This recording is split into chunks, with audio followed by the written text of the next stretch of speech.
नमस्कार, मी विशाल परदेशी. या बुलेटिनमध्ये आपलं सगळ्यांचं स्वागत. सुरुवात करणार आहोत महत्त्वाच्या बातमीने. मालाडच्या मैदानाला टिपू सुलतान नामांतराचा वाद जो आहे मालाडच्या मैदानाचा, तो चांगलाच पेटलाय. आता यावर नितीन राऊत यांनी टिपू सुलतानाच्या नावावरून राजकारण करणाऱ्या भाजपला चांगलंच फटकारलंय. भाजपचा टिपू सुलतानच्या नावाला विरोध असेल तर त्यांना सर्वप्रथम राष्ट्रपती रामनाथ कोविंद यांचा राजीनामा घ्यावा लागेल, असा टोला त्यांनी लगावलाय. रामनाथ कोविंद यांनी कर्नाटकच्या विधानसभेत टिपू सुलतानचा गौरव केला होता. टिपू सुलतान हा महान योद्धा आणि प्रशासक असल्याचं त्यांनी म्हटलं होतं. पण भाजप सगळा जुना इतिहास पुसून नवा इतिहास रचण्याचा प्रयत्न करत आहे. दिल्लीत आपण ते पाहतच आहोत, असा टोला संजय राऊत यांनी लगावला.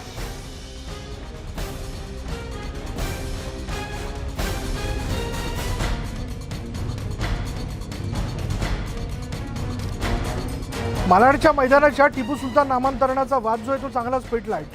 राऊत यांनी आपण जर पाहिलं तर टिपू सुलतानच्या नावावरून राजकारण करणाऱ्या भाजपला चांगलंच फटकारलंय. त्यांनी असं म्हटलंय की भाजपचा टिपू सुलतानच्या नावाला विरोध असेल तर त्यांनी सर्वप्रथम राष्ट्रपती रामनाथ कोविंद यांचा राजीनामा जरूर घ्यावा, असा टोला त्यांनी लगावला.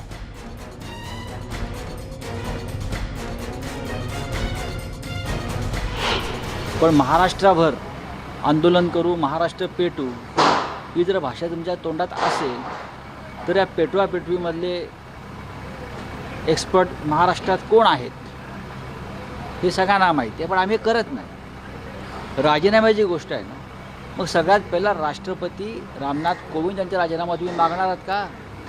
सगळ्यात जास्त गुणगान या टिपू सुलतानचं कर्नाटकच्या विधानसभेत जाऊन कोविंदाने गेले. महान योद्धा, ऐतिहासिक योद्धा वगैरे वगैरे वगैरे, स्वातंत्र्य सैनिक. या उपाध्या राष्ट्रपतींनीच लावलेल्या आहेत ना. मग त्यांचा राजीनामा आधी यांनी मागावा. आणि इथे काय करायचं मुंबईत, त्यासाठी मुंबई महानगरपालिका समर्थ आहे, महाराष्ट्राचं सरकार समर्थ आहे, आम्ही सगळे समर्थ आहोत. तुम्हाला काळजी करण्याचं कारण नाही. उगाच ही ठेकेदारी इतिहासाची घेऊन तुम्ही काय इथे गडबड करू नका. दरम्यान अल्पसंख्याक मंत्री नवाब मलिक यांनी टिपू सुलतान एक थोर स्वातंत्र्य सैनिक होते आणि ते इंग्रजांविरोधात लढताना शहीद झाल्याचं वक्तव्य केलंय. तर भाजप जाणीवपूर्वक वाद निर्माण करत असल्याचा आरोपही त्यांनी केला.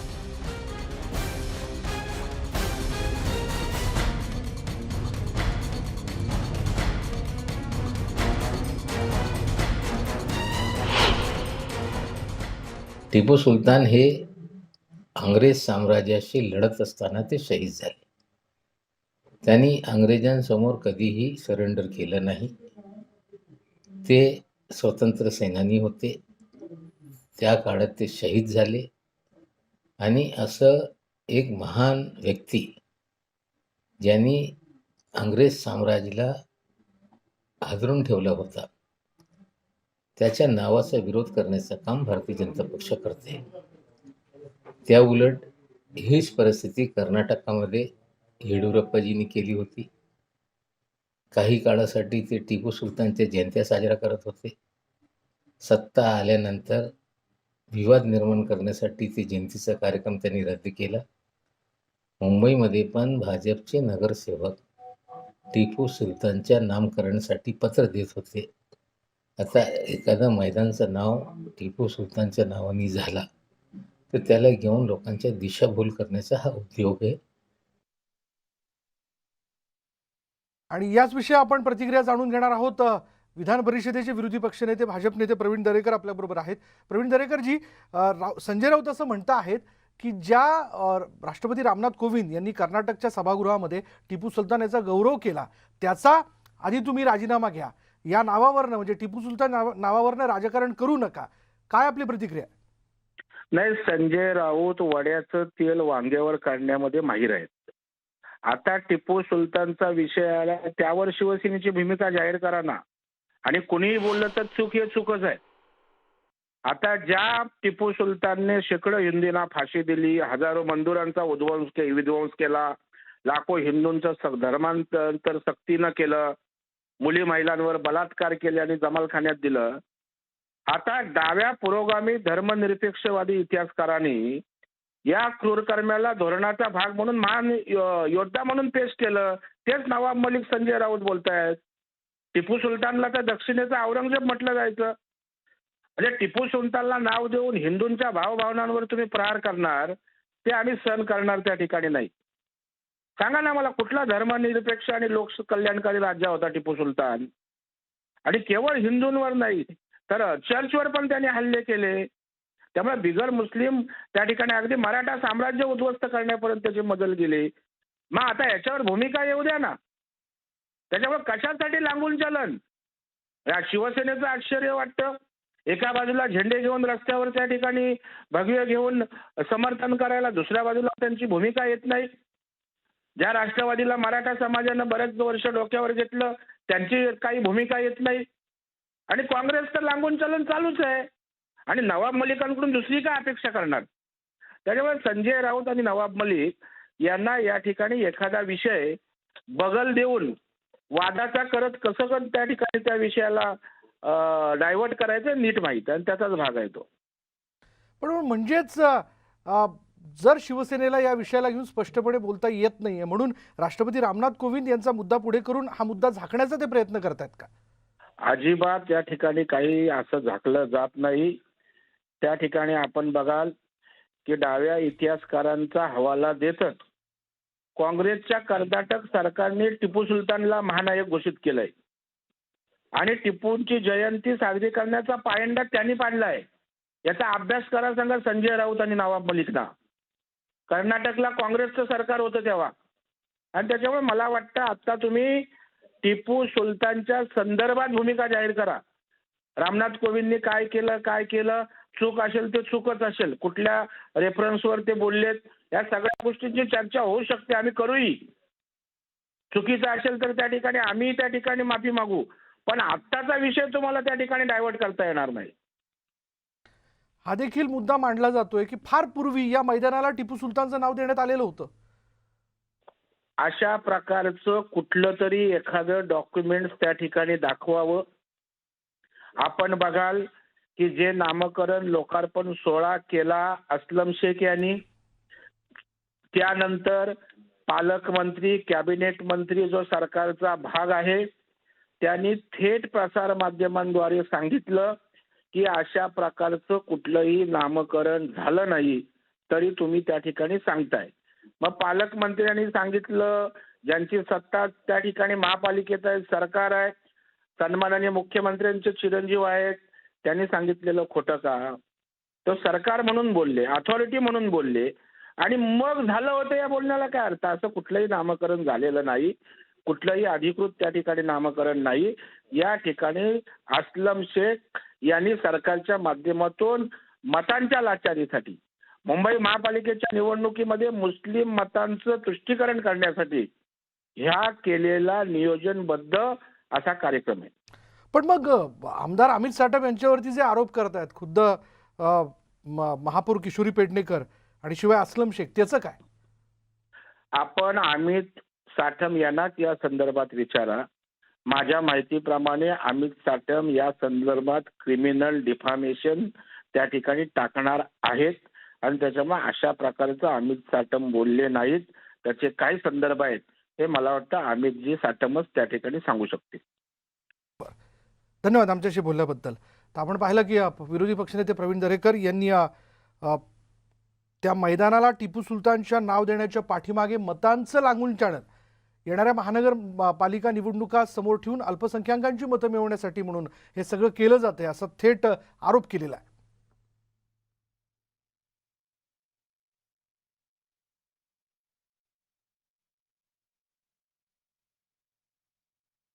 टिपू सुलतानच्या नावावरून मुंबईत राजकारण रंगलंय. आता मुंबईच्या महापौर किशोरी पेडणेकर आणि आमदार अस्लम शेख, राज्याचे मंत्री अस्लम शेख, त्याचबरोबर भाजप आमदार अमित साटम यांच्यावरती त्यांनी आरोप केलेला आहे. टिपू सुलतानच्या नावाला विरोध करणाऱ्या भाजपचे आमदार अमित साटम यांनी देखील नगरसेवक असताना त्यांच्या मतदारसंघातील रस्त्याला टिपू सुलतानचं नाव दिलं होतं असा आरोप करण्यात आलाय. मात्र अमित साटम यांनी हा आरोप फेटाळून लावलेत. पुरावा असेल तर महापौरांनी द्यावा, नाहीतर मानहानीच्या दाव्याला सामोरं जावं. आणि अस्लम शेख यांनी लॉकडाऊनमध्ये कॉर्डिलियाला परवानगी कशी दिली हे आधी त्यांनी स्पष्ट करावं असा प्रश्न देखील त्यांनी विचारला.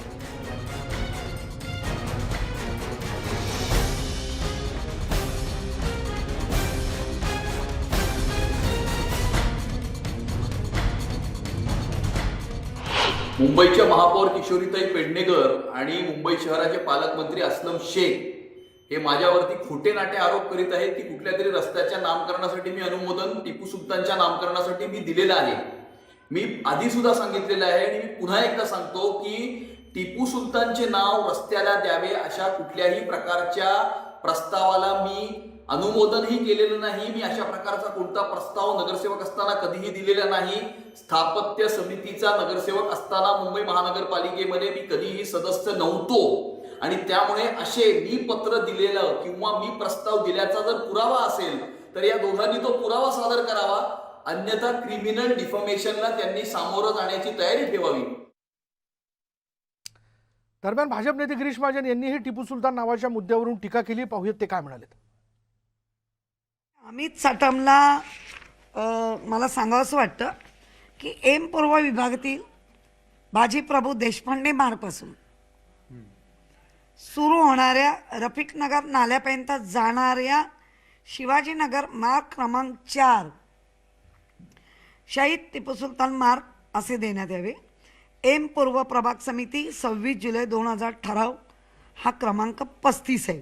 हा ठराव क्रमांक 1290 बिनविरोध मंजूर झाला, बिनविरोध. आणि त्याला सूचक आहेत यशोधर फणसे आणि अनुमोदन कोणी दिलंय? अमित साटम. जर मला अगदी प्रामाणिक सांगायचं आहे की तुमचे 21 नगरसेवक जेव्हा सभागृहात पण बसतात, स्थापत्य समितीमध्ये बसतात, त्यावेळेला तुम्ही विरोध त्यावेळेला का नाही केलात?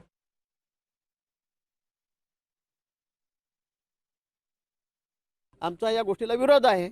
मान्य देवेंद्रजी यांनी अतिशय स्पष्टपणे सांगितलेलं आहे, चंद्रकांतदारांनी स्पष्टपणे सांगितलेलं आहे, जे नाही करायचं ते नाही करायचं, जे नको करायला ते नको करायला. आता अस्लम शेखही त्या ठिकाणी हात वर करतायत, माझा काही संबंध नाही. महापालिका म्हणते आमचा काही संबंध नाही. मग असं कसं काय झालं? म्हणजे एकीकडे तुम्हीच नाव मोठे बोर्ड छापून ठेवलं आहे, आज उद्घाटन होतं, तुम्ही जाहीर केलेलं आहे, आणि दुसरीकडे म्हणता आमचा संबंध नाही. मग आता असे असे असे असे पळता का तुम्ही? मला वाटतंय चुकीचं आहे ते चुकीचं आहे आणि आता भारतीय जनता पक्षाचा तीव्र विरोध आहे. काँग्रेसमधील अंतर्गत वाद काही संपण्याचं नाव घेत नाहीये. काँग्रेसमधील अंतर्गत वाद पुन्हा एकदा चव्हाट्यावरती आलाय. पक्षाच्या बैठकीचं निमंत्रण न आल्याने राज्याचे मंत्री नितीन राऊत नाराज झाल्याची चर्चा आहे. वांद्र्यातील MCA मध्ये काँग्रेसची बैठक आहे आणि निमंत्रण न मिळाल्याने नितीन राऊत दरवाजातूनच परतले.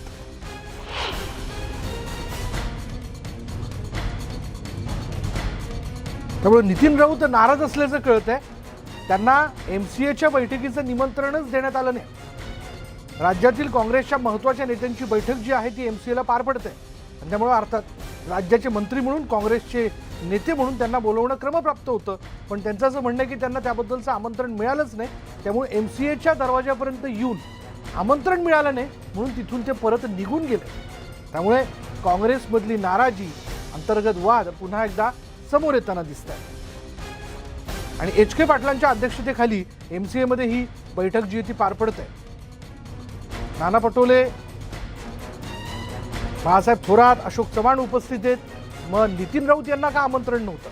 ते आमंत्रण देण्यात म्हणजे जाणीवपूर्वक देण्यात आलं नाही की जे कोणी काँग्रेसचे तिथले समन्वय असतील ते त्यांना आमंत्रण द्यायला विसरले असं काय म्हणायचं का? असे अनेक प्रश्न या ठिकाणी उपस्थित होत आहेत. पण आमंत्रण नाही म्हणून नितीन राऊत नाराज होऊन MCAच्या दरवाजातच परत निघून गेले. ते का गेले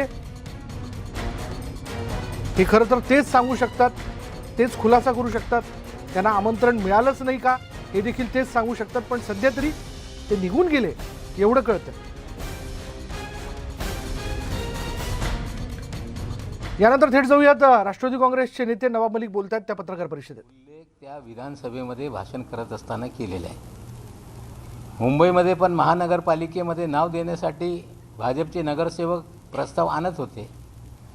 आता एखादा शहीद ज्यांनी इंग्रज शासनाच्या विरोधात लढत असताना स्वतःचे प्राण गमावले, ज्याच्या नावाने संपूर्ण ब्रिटिश साम्राज्य घाबरत होतं असे एखाद्या शहीदांचा नाव बाबत आक्षेप म्हणजे राजकीय दृष्टिकोन ठेवून हे आक्षेप घेत आहे. परवीन दरेकरजी माझ्या बाबतीत काय सांगताय? दरेकर साहेब हे मजूर सोसायट्यांचा घोटाळा करणे आणि इतिहास समजणे हे वेगळी गोष्ट असते. इतिहास माहीत नसेल तो कोविंद साहेबांच्या घरी जा, त्यांना विचारा की तुम्ही कर्नाटक विधानसभेमध्ये का हे भाषण केलं होता.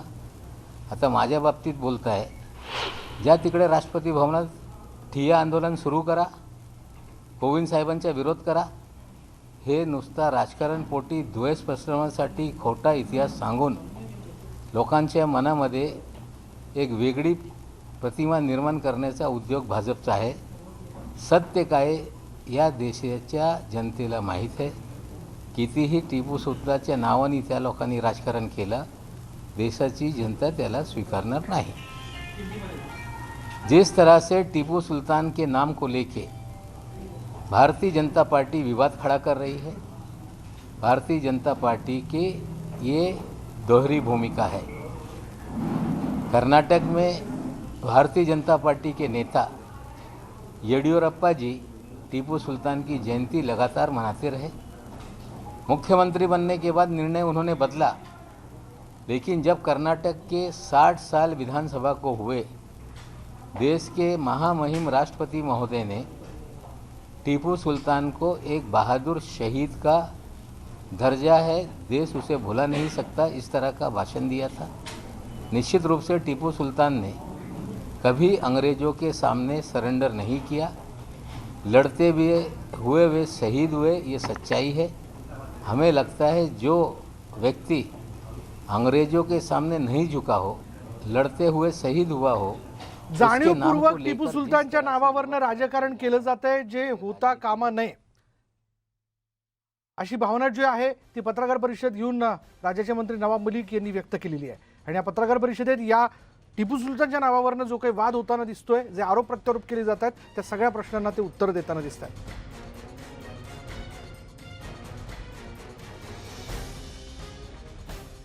पुढे बघूया, देशात वन नेशन वन टॅक्स धोरणानुसार जीएसटी कर प्रणाली जी आहे ती कार्यरत करण्यात आली आणि त्याच्या अंमलबजावणीपासून पुढील 5 वर्षापर्यंत केंद्र सरकारकडून सर्व राज्यांना कर उत्पन्न नुकसान भरपाई देण्यात येत होती.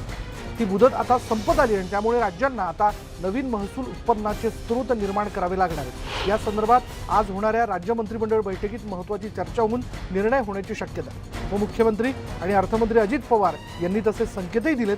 आज होणाऱ्या राज्य मंत्रिमंडळाच्या बैठकीत महसूल कर वाढीचा निर्णय घेतल्यावर आगामी अर्थसंकल्पीय अधिवेशनात त्याची अंमलबजावणीची घोषणा होऊ शकते. आणि तसंच कोरोनाच्या 3ऱ्या लाटेत रुग्णसंख्येत मोठी वाढ होते आणि त्यावरही राज्य मंत्रिमंडळ चर्चा करणार असल्याची शक्यता आहे.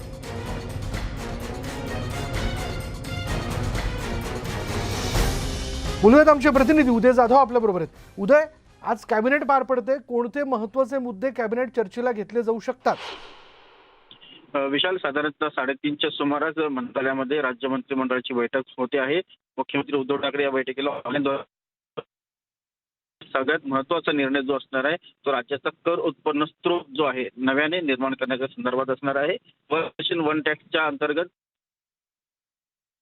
जीएसटी कायदा आणल्यानंतर कायद्याच्या अंमलबजावणीनंतर पुढील 5 वर्षासाठी केंद्र सरकार राज्य सरकारांना नुकसान भरपाई जी आहे आर्थिक तूट भरून काढण्यासाठी ते देत होती. आता 5 वर्ष जी आहे ती संपलेली आहे जीएसटी कायदा झाल्यानंतर. त्यामुळे आता याच्या पुढे काय करायचं, त्यामुळे राज्य सरकारला त्यांचा महसुली उत्पन्न जे आहे ते टिकवण्याचं किंवा वाढवण्यासाठी नवीन जे कर उत्पन्नाचे स्रोत आहेत ते वाढवावे लागणार, जेणेकरून राज्य सरकारच्या महसुलावरती कोणताही परिणाम होणार नाही. त्यासाठी सर्वच राज्य जे आहेत नवीन कर प्रणाली कार्यान्वित करण्याची प्रक्रिया जी आहे त्या सुरू झालेली आहे. राज्य मंत्रिमंडळाच्या आजच्या बैठकीत या संदर्भात महत्त्वाचा चर्चा होणार आहे. त्या संदर्भात महत्त्वाचा निर्णय देखील होण्याची शक्यता आहे. हा निर्णय झाल्यानंतर येणाऱ्या अर्थसंकल्पीय अधिवेशनामध्ये जे नागपूरला होणार आहे तिथे या संदर्भात अधिकृत घोषणा होईल आणि त्यानंतर त्याची अंमलबजावणी जी आहे ती सुरू होणार आहे. या सगळ्या महत्त्वाच्या निर्णयावरती आज राज्य मंत्रिमंडळामध्ये महत्त्वाचं लक्ष असणार आहे. त्याचबरोबर सध्या कोविड-19 संसर्गाची तिसरी लाट सुरू आहे आणि ती ओसरताना दिसत आहे. रुग्णसंख्या जी आहे ती कमी होताना दिसत आहे. त्यामुळे राज्यामध्ये जे काही कोविड प्रतिबंधात्मक नियमांचे पालन जे आहे ते सुरू केलेलं आहे, नियमावली सुरू केलेली आहे. त्यामध्ये कुठेतरी शिथिलता आणण्याचं देखील एक महत्त्वाची चर्चा होणार आहे. तो जर निर्णय झाला तर राज्यामधले जे काही आता निर्बंध आहेत ते कमी होतील आणि इतर जे सर्वसामान्य दैनंदिन व्यवहार जे आहेत त्यांना खूप मोठा दिलासा मिळण्याची शक्यता आहे. धन्यवाद उदय. या सगळ्या माहितीबद्दल. महत्त्वाच्या मुद्द्यांना घेऊन आज राज्य मंत्रिमंडळाच्या बैठकीमध्ये चर्चा होईल. बघूयात त्या संदर्भातले कोणते महत्त्वाचे निर्णय घेतले जात आहेत हे आपल्याला कॅबिनेट नंतर कळू शकेल.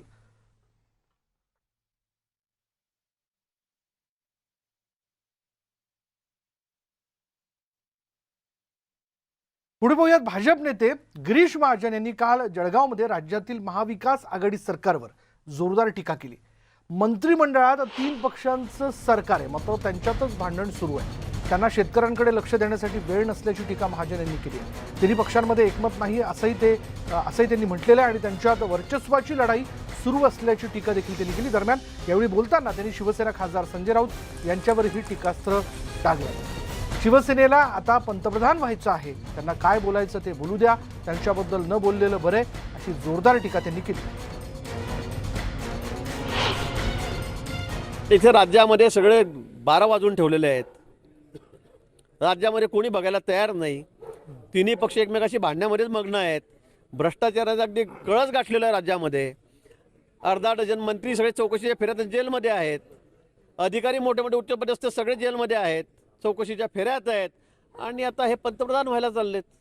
त्यांना शुभेच्छा आहेत आमच्या. मागच्या वेळेला त्यांनी भरपूर जागा लढवल्या होत्या. मागच्या वेळेला जो पण सगळ्या ठिकाणी 100% ठिकाणी त्यांचं डिपॉझिट गेलेलं होतं. त्यांना बोलू द्या ना. काय आता त्यांना पंतप्रधान व्हायचं देशाचं. त्यांचं स्वप्न आता शिवसेना आता देश काबीज करायला चाललेली आहे. म्हणजे आता हे मला तर कळत नाही आता काय बोलावं त्यांच्याबद्दल. न बोललेलंच बरं मला असं वाटतं त्यांच्याबद्दल. आता म्हणजे इथे राज्यामध्ये 55 आमदारांच्या भरोश्यावर मुख्यमंत्री झाले आहेत. भाजपचे इथे 105 आमदार आहेत, त्यांचे 55 आमदार आहेत आणि आता ते देश काबीज करायला चाललेले आहेत. म्हणजे आता हे सगळं हास्यास्पद आहे. पण आता काय त्यांना कोणी थांबू शकत नाही. त्यांना काय जे बोलायचं त्यांना बोलू द्या, त्यांनी बोलावं. आता पुढली बातमी बघूयात अशी की शिवसेना आणि भाजप एकमेकांवरती आरोप करण्याची एकही संधी सोडत नाहीत. दोन्ही पक्षांचे नेते एकमेकांवर टीका टिप्पणी करतात. पण दुसरीकडे जळगावमध्ये भाजप नेते गिरीश महाजन आणि मंत्री गुलाबराव पाटील एकत्र आल्याचं पाहायला मिळालं. ते नुसते एकत्रच आले नाहीत तर त्यांनी एकाच गाडीतून प्रवास देखील केला. निमित्त होतं जळगावमधील जामनेरमधल्या पोलीस स्टेशनच्या नव्या इमारतीच्या उद्घाटनाचं. आता दोन्ही नेत्यांनी एकत्र चर्चा करून गाडीतून प्रवास केल्यानं सर्वांच्या भुवया मात्र उंचवल्यात.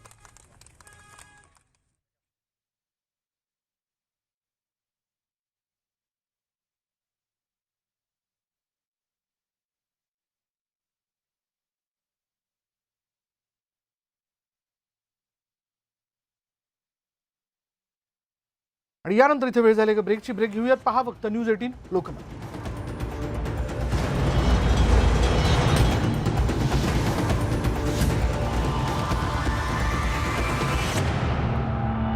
ब्रेकनंतर पाहूया बुलढाणा जिल्ह्यात कोरोनाचा धोका कायम आहे. जिल्ह्यातील खामगावमधील अर्जंट खिमजी शाळेतील 22 शिक्षकांना कोरोनाची लागण झाल्याचं समोर आलंय आणि त्यामुळे चिंतेत मोठी भर पडली.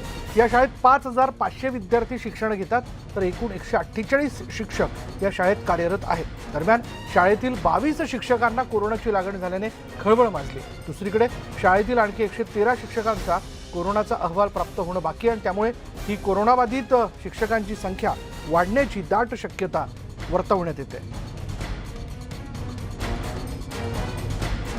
याबद्दल बोलूयात. आमचे बुलढाण्याचे प्रतिनिधी राहुल खंडारे आपल्याबरोबर आहेत. राहुल, एकाच वेळी 22 शिक्षकांना कोरोनाची लागण झालेली आहे, त्यामुळे अर्थात या शिक्षकांनी यापूर्वी म्हणजे लागण झाल्यादरम्यान किंवा लागण झालेली आहे कळण्यापूर्वी वेगवेगळ्या वर्गात काही लेक्चर्स पण घेतले असतील, तर विद्यार्थ्यांची देखील तपासणी केली जाणार आहे का?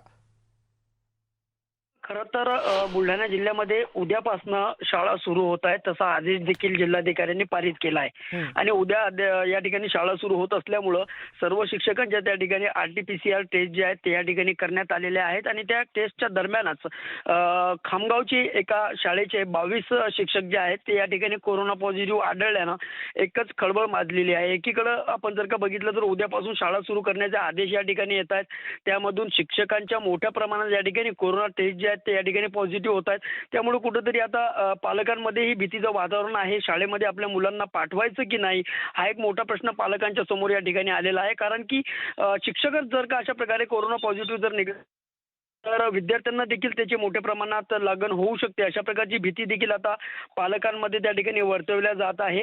उद्यापासून शाळा सुरू होत असल्यामुळंच शाळेचे शिक्षकांची त्या ठिकाणी कोरोना टेस्ट करण्यात आलेली होती. त्यामध्ये 22 शिक्षक जे आहेत ते कोरोना पॉझिटिव्ह आढळल्यानं बुलढाणा जिल्ह्यामध्ये एकच खळबळ माजलेली आहे. बुलढाणा जिल्ह्याचा कोरोनाचा आकडा आपण जर का बघितला तर मोठ्या प्रमाणात या ठिकाणी कोरोनाचे रुग्ण जे आहेत ते दिवसेंदिवस वाढत चाललेला आहे. कोरोनाचा पॉझिटिव्हिटी रेट जो आहे तो देखील मोठ्या प्रमाणात वाढत चाललेला आहे. आणि पालकमंत्री असतील त्याचबरोबर जिल्हाधिकारी असतील यांनी उद्यापासून शाळा सुरू करण्याचे आदेशच त्या ठिकाणी काढलेले आहेत. त्यामुळे आता पालक या ठिकाणी विद्यार्थ्यांना शाळेत पाठवतात की नाही हा एक मोठा प्रश्न या ठिकाणी निर्माण होतोय. विशाल, पण या दरम्यान जर आपण पाहिलं एकाच वेळी जर 22 शिक्षक कोरोनाबाधित होतात तर याचाच अर्थ आवश्यक ती शिक्षकांची म्हणजे मुलांना शिकवण्यासाठी म्हणून जे मनुष्यबळ हवंय ते जर उपलब्ध नसेल तर शाळा कशा काय सुरू केल्या जाऊ शकतात? खरा तर हा मोठा प्रश्न या ठिकाणी पालकांसमोर देखील आहे. जर अशाच प्रकारे एका शाळेमधील 22 शिक्षक आता कोरोना पॉझिटिव्ह आलेला आहे आणि मुलांना शाळेत पाठवल्यानंतर त्या ठिकाणी त्यांना शिकवण्यासाठी शिक्षकच उपलब्ध नसतील तर शाळेमध्ये पाठवून काय अर्थ आहे हा देखील एक मोठा प्रश्न या ठिकाणी निर्माण होतोय. कारण की ज्या ठिकाणी बुलढाणा जिल्ह्यामध्ये शिक्षकांचे कोरोना टेस्ट जे आहेत ते या ठिकाणी झपाट्याने करण्यात येत आहेत. त्यामध्ये मोठ्या प्रमाणात जो कोरोनाचा आकडा जो आहे तो या ठिकाणी वाढतोय. शिक्षक कोरोना पॉझिटिव्ह असल्यामुळे काही शिक्षक घरी क्वारंटाईन झालेले आहेत, काही उपचारार्थ दाखल झालेले आहेत. असा संपूर्ण प्रकार असताना देखील या ठिकाणी वर्गामध्ये शिकवलेला शिक्षकच जर का राहणार नाही तर विद्यार्थी शिकणार कुठून आणि पालकही विद्यार्थ्यांना पाठवणार कसा हा देखील प्रश्न या ठिकाणी प्रामुख्याने उपस्थित होतोय. त्यामुळे आता पालकांसमोर एक मोठा प्रश्न निर्माण झालेला आहे की शिक्षकच या ठिकाणी पॉझिटिव्ह निघतायत आणि जे शिक्षक त्यांच्या सोबतीला होते त्यांची देखील आता जे कोरोनाचे जे निकाल आहेत किंवा कोरोनाचा जो आकडा आहे त्यांची तपासणी या ठिकाणी झालेली आहे, परंतु त्यांचा निकाल जो आहे पॉझिटिव्ह किंवा निगेटिव्ह तो अजून प्रलंबित या ठिकाणी ठेवण्यात आलेला आहे. त्यामुळे आता आणखीही शिक्षक कोरोना पॉझिटिव्ह चा जो आकडा आहे तो वाढण्याची शक्यता या ठिकाणी नाकारता येत नाहीये. त्यामुळे आता पालक आपल्या मुलांना सध्या तरी शाळेत पाठवणार नाही अशा प्रकारची भूमिका त्या ठिकाणी आता बरोबर, म्हणजे पालक देखील खरं तर या सगळ्या गोष्टीमध्ये घाबरतात, त्यांच्या मनात भीतीचं वातावरण आहे. तर 22 शिक्षकांना एकाच वेळी कोरोनाची लागण होते आणि जर ते शिकवायला तिथे नसतील तर विद्यार्थ्यांना का पाठवायचं, कारण संसर्ग हा वाढतानाच दिसतोय. पुढे पाहूया, दिल्लीतील कस्तुरबा गांधीनगरमध्ये 20 वर्षीय तरुणीला महिलांच्या जमावानं मारहाण केल्याचा प्रकार घडला. तरुणीनं परिसरातील बेकायदेशीर दारू विकणाऱ्यांनी अत्याचार केल्याचा आरोप केला होता आणि या प्रकरणी तरुणीनं पोलिसात तक्रारही दिली होती. त्यानंतर चौघांना अटक करण्यात आली. मात्र ही माहिती सर्वत्र कळताच परिसरातील रहिवाशांनी गोंधळ घातला आणि त्या तरुणीला मारहाण केली. या घटनेचा व्हिडिओ व्हायरल झाला. तर आता दिल्लीच्या महिला आयोगाच्या अध्यक्षांनी कारवाईची मागणी केली आहे.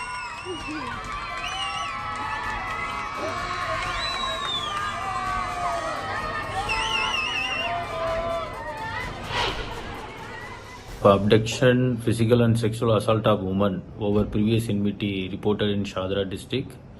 Case has been registered. 4 accused person has been apprehended. Team is deputed to nab the other involved in this case. याबद्दल बोलूयात. आमचे नवी दिल्लीचे प्रतिनिधी प्रशांत लीला रामदास आपल्या बरोबर आहेत. प्रशांत, अत्यंत लाजिरवाणी गोष्ट आहे. जर त्या महिलेवरती काही अत्याचार झाला होता, तिने जर त्याची तक्रार केली तर उलट या महिलांनी तिच्या बचावासाठी किंवा तिच्या समर्थनार्थ पुढे यायला हवं होतं. पण असं काय घडलं की तिला मारण्यासाठी या सगळ्या महिला एकत्र तिथे जमल्या? हॅलो हा प्रशांत, तुला आवाज येतोय माझा? हॅलो, काही कारणास्तव प्रशांतपर्यंत आपला आवाज पोहोचत नाहीये. पण जसं आपण बघतोय की यात महत्त्वाचा मुद्दा उपस्थित करणं फार आवश्यक आहे. आणि तो पहिला मुद्दा असा आहे की या महिला सगळ्या मिळून एका महिलेला मारहाण करतायत. एक तरुणी आहे ती, आणि या तरुणीवरती तिथल्या दारू विकणाऱ्या म्हणजे अवैध दारू विकणाऱ्या लोकांनी अत्याचार केल्याचा प्रकार घडलेला होता.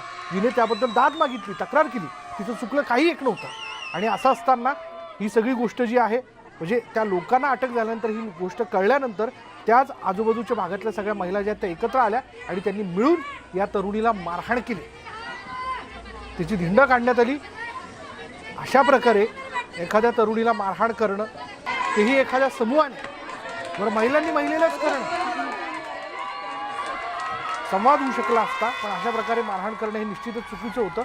आणि एवढं सगळं करून सगळ्यांनी टाळ्या वाजवल्या, ही अत्यंत लाजिरवाणी बाब होती, भयानक प्रसंग होता असंच म्हणता येईल.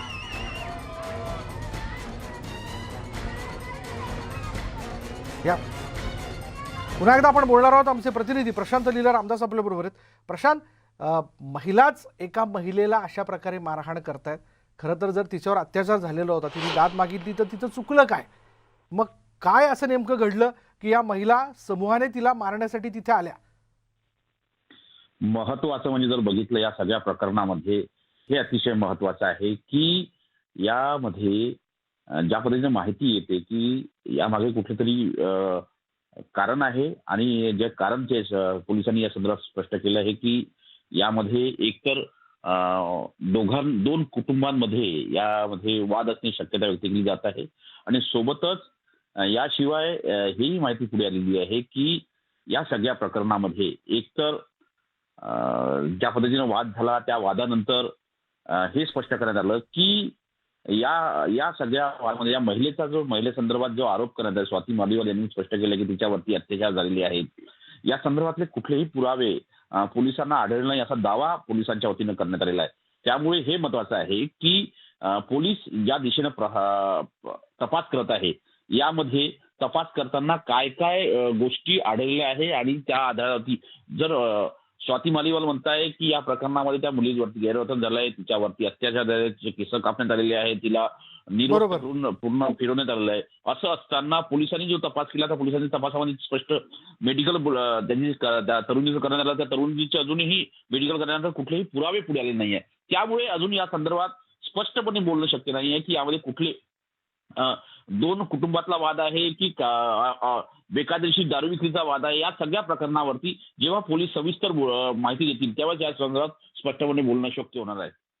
पण आता जेव्हा दृश्याच्या माध्यमातून हे सगळं समोर आलंय, सोशल मीडियावरती व्हायरल झालंय, तर आपण बघतोय की याबद्दल मोठी चर्चा होताना दिसते. आणि चर्चा होत असताना अनेक प्रश्न देखील या ठिकाणी उपस्थित होत आहेत. या तरुणीला अशा पद्धतीने मारहाण करणं, तिला काळा फासणं, शिवाय ही सगळी मारहाण झाल्यानंतर समूहाने आवाज करत टाळ्या वाजवणं, हे म्हणजे ज्या व्यक्तीला मारहाण केली जाते त्या व्यक्तीवरती मानसिकदृष्ट्या फार मोठा परिणाम करणार आहे. त्यामुळे पोलिसांनी याचा योग्य तपास करणं फार आवश्यक आहे.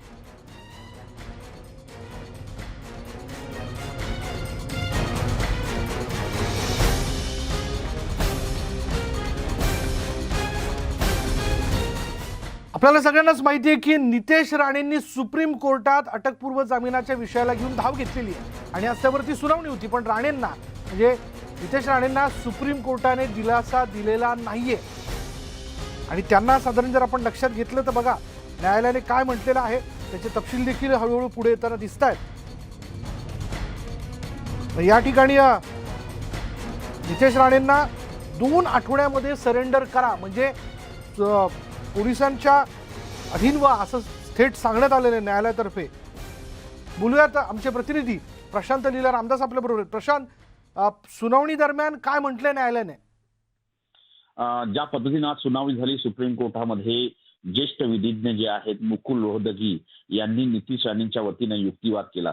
पण युक्तिवाद करताना ज्या पद्धतीने त्यांनी स्पष्ट केलं की रोहतगीने दावा केला की जिल्हा सहकारी बँकेच्या निवडणुकीच्या पूर्वसंध्येला हे रचलेलं प्रकरण आहे, शिजवलेलं प्रकरण आहे आणि जे या व्यक्तीविरुद्ध आरोप लावण्यात आलेले आहे ती विद्यमान आमदार आहे आणि विरुद्ध पक्षाचं सरकार आहे, यामध्ये राजकीय वाद आहे अशा प्रकारचा दावा रोहतगीने केला होता. पण या दाव्याला खोडून काढताना ज्या पद्धतीनं अभिषेक मनोज सिंघवी जे महाराष्ट्र सरकारचे कौन्सिल आहे त्यांनी दावा केला की या प्रकरणामध्ये जर बघितलं आपण तर या प्रकरणामध्ये एक तर ज्या पद्धतीनं नितेश राणेची ओळख पटलेली आहे, ज्यांनी हल्ला केला होता त्या हल्लेखोरांनी दावा केला, सातपुते नावाचा जो हल्लेखोर होता त्यांनी दावा केलेला आहे की नितेश राणेच्या सूचनेवरूनच आम्ही हा हल्ला केलाय. असं असताना पोलिसांचा तपास सुरू असताना या पद्धतीने ज्या व्यक्तीविरुद्ध आरोप सिद्ध पोलिसांनी जवळपास असं म्हणता येईल की स्पष्टपणे पुढे आलेला आहे. आणि या सगळ्या पार्श्वभूमी वरती असं म्हणावं लागेल की हे महत्वाचं आहे की एकतर नितेश राणेंच्या संदर्भात जो युक्तिवाद करण्यात आला, त्या युक्तिवाद करताना जे पुरावे द्यायची गरज होती ते पुरावे देण्यात आले नाही असं महाराष्ट्र सरकारच्या वकिलांनी स्पष्ट म्हटलेलं आहे. आणि त्यामुळे त्यांना कुठल्याही प्रकारचा दिलासा दिला जाऊ शकत नाहीये. नितेश राणे हे जरी विद्यमान आमदार असतात, विद्यमान आमदारांचे अनेक नियम असतात, त्या नियमांचं यांनी काटेकोर पालन केलं का?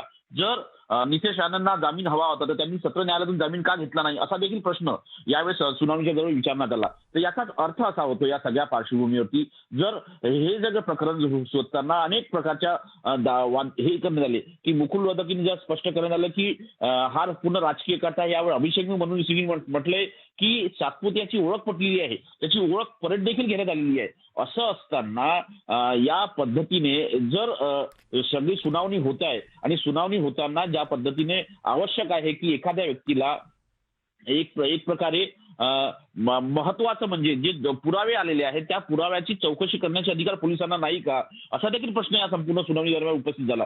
त्याच्या आधारावरून हा निर्णय घेण्यात आला की आगामी 2 आठवड्यामध्ये नितेश राणे यांना पोलिसांना सरेंडर व्हायचा आहे आणि त्यांचा जो जामीन आहे तो नाकारला आहे. त्यांना कुठल्याही प्रकारचा दिलासा देण्यात आलेला नाही आहे. सोबतच हे झाले आहे की या प्रकरणामध्ये महाराष्ट्र सरकारच्या वतीने जे पावलं उचलण्यात आलेली आहे यामागे उच्च न्यायालयाने त्याच्यावरती शिक्कामोर्तब केलेला आहे.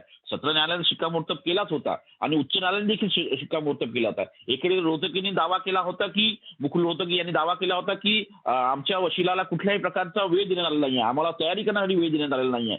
यावर राज्य सरकारच्या वकिलांनी म्हणजे खास करून सचिन पाटील आणि सोबतच जे ॲडव्होकेट डॉक्टर अभिषेक मनु सिंघवी जे ज्येष्ठ विधिज्ञ आहेत, सिने कौन्सिल आहे महाराष्ट्र सरकारचे, त्यांनी स्पष्ट केलं की हायकोर्टाने यांचा दावा फेटाळून लावलेला आहे कारण की यांना भरपूर वेळ देण्यात आलेला आहे. आणि सोबतच सत्र न्यायालयामध्ये जेव्हा सुनावणी सुरू होती त्या सुनावणी दरम्यान देखील यांना अनेकदा वेळ देण्यात आलेला आहे. साधारणतः नितेश राणे हे 27 तारखेपर्यंत पोलीस स्टेशनला हजर होतील असंही स्पष्ट करण्यात आलं होतं. पण गेल्या 2 दिवसापासून नितेश राणे बेपत्ता झाले असाही दावा अभिषेक मनु सिंघवी यांनी केला. त्यामुळे होऊ शकतं की या सगळ्याच युक्तिवादाच्या आधारावरती दिलासा देण्यासाठी नितेश राणे यांना दिलासा देणं नाकारलेलं आहे. त्यामुळे आगामी 2 आठवड्यामध्ये नितेश राणे यांना आता स्थानिक पोलीस स्टेशनच्या पुढे जावं लागेल. आपल्याला 2 आठवड्यामध्ये त्यांना तिथे जाऊन त्यांना आपली स्वतःची अटक करून घ्यावी लागेल आणि महत्वाचं म्हणजे या प्रकरणाची चौकशी सुरू झाल्यानंतर सत्र न्यायालयाच्या माध्यमातून जामीन घ्यावा असं देखील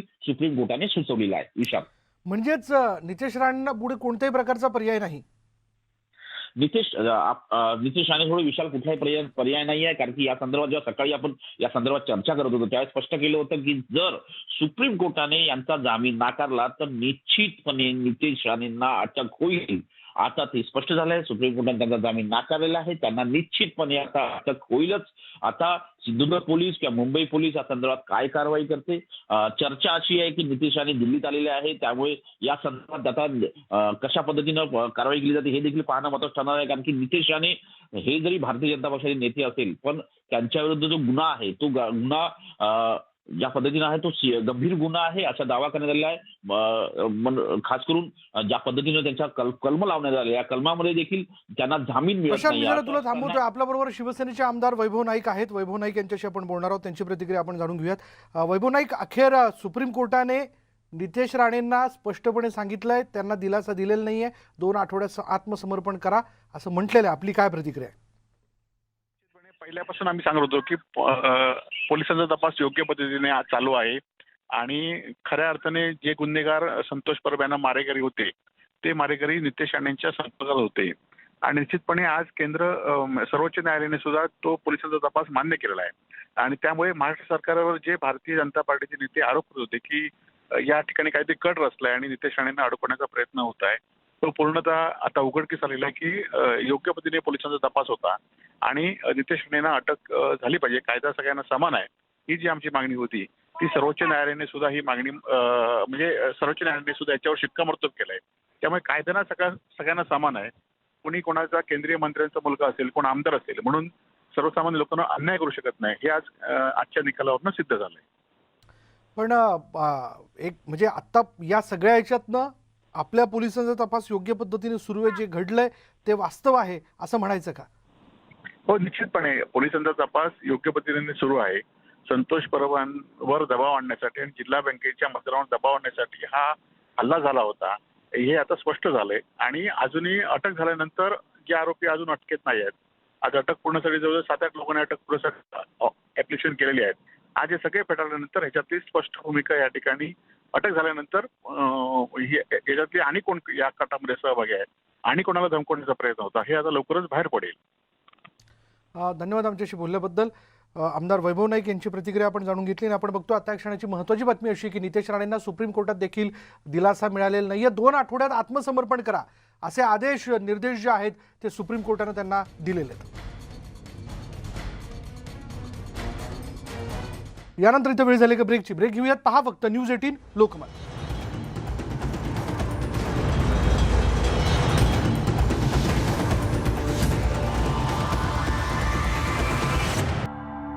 आणि ब्रेकनंतर पुन्हा एकदा आपण जाणून घेऊयात की आमदार नितेश राणे यांना सुप्रीम कोर्टात देखील दिलासा मिळालेला नाहीये.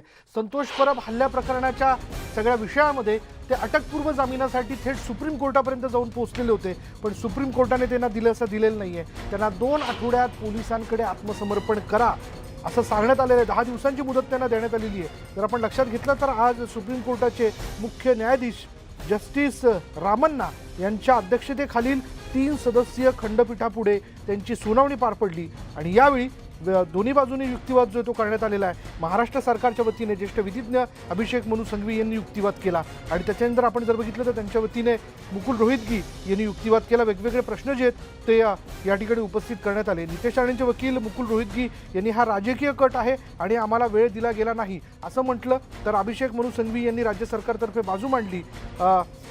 सातपुते याची ओळख पटली आणि त्याची ओळख परेडही घेण्यात आली. असे वेगवेगळे मुद्दे जे आहेत ते न्यायालयासमोर स्पष्ट करत अखेर न्यायालयाने आपण जर बघितलं सुप्रीम कोर्टाने नितेश राणे यांना अटकपूर्व जामीन देण्याकरता नकार दिला. त्यांना दिलासा नाहीये, 2 आठवड्यात सरेंडर करा असं सांगण्यात आलंय. यानंतर या बुलेटिनमध्ये इथेच थांबणार आहोत. पहा फक्त न्यूज 18 लोकमत.